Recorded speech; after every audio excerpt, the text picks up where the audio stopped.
上话讲到，木叶丸小队骗取了人神树的信任，并成功将两人分开，等待着把他们干掉的时机。但是他们的计划真的能如愿吗？先是木叶丸这边，此时的他正在和姬约会中，姬羞红着脸问木叶丸可不可以叫他木叶丸酱。这个亲密的称呼让木叶丸脑海中闪过了萌皇的身影。从小到大，只有萌皇会叫他木叶丸酱。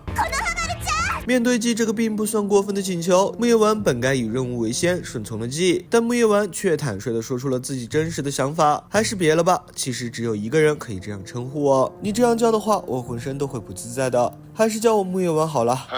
木叶丸的拒绝让姬瞬间脸色大变，追问着木叶丸那个人究竟是谁。木叶丸支支吾吾的想要搪塞过去，可姬已经猜到了，是风纪魔皇对吧？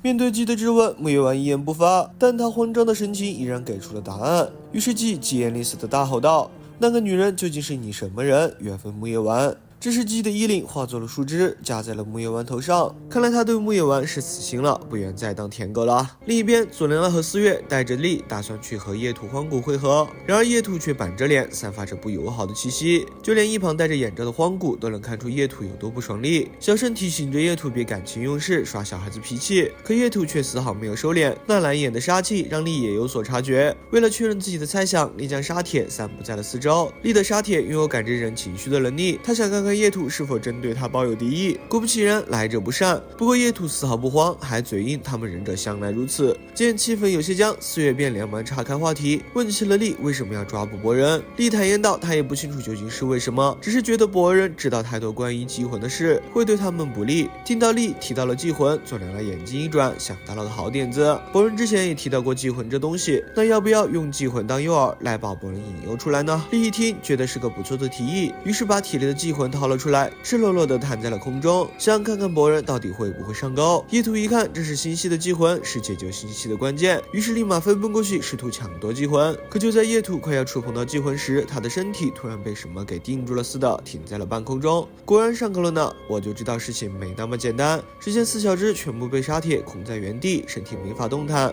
丽现在可以像操控傀儡一样操控他们，这下陆安化敌为友的作战计划看来是失败了。接着丽控制着佐良娜对叶土发起了攻击，千钧一发之际，一道剑气从两人下方划过，解除了沙铁的控制。至少正是荒古的磁铁力锋刃，是他和星系共同完成的忍术。现在荒古就要用星系的力量来解决眼前这个冒牌货星系。画面转到木叶村，川木在得知自己的力量被阿莫多限制后，便跑到阿莫多的实验室，逼迫阿莫多赶快把他调整成攻击特化模式。过往的事他就概不追究，但阿莫多就回了他一句：“梦话就留到做梦时说吧。”川木便像当机一样倒在了地上。等川木醒来时，他已经被搬到了阿莫多的另一间实验室。事已至此，阿莫多也不打算再隐瞒自己的目的，他向川木坦白了一切。为了对抗人神术，阿莫多是可以把川木的性能调整成进攻型，但是有一个条件。阿莫多示意川木看向他面前玻璃舱里的女人，这个长得像迪鲁达的姑娘就是阿莫多的女儿阿卡比的克隆体，也是阿莫多用来俘获他女儿的容器。阿莫多至今做的一切都是想让川木把些注入到他女儿的数据中，来让他女儿转生复活。阿莫多的这个请求川木并没有拒绝，但川木也有个条件，要知道如果阿卡比复活的话，那他不就成了新的大头目，大家的新敌人了，所以必须要等到消灭所有敌人后才能让他复活。但阿莫多的态度却很明确，他先启蒙川木点满了防御和回复天赋，就是要确保川木没有性命之忧。如果现在把他洗练成攻击型，万一川木有个三长两短，那他女儿不就再无复活的可能了？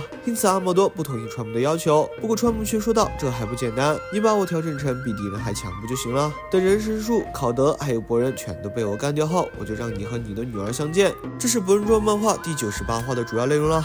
陆安反水的作战计划还没开始就已经结束了。如果我是陆安，估计是要被木叶丸和叶土气死了。这两人都太自我了，完全不顾大局，以任务为优先。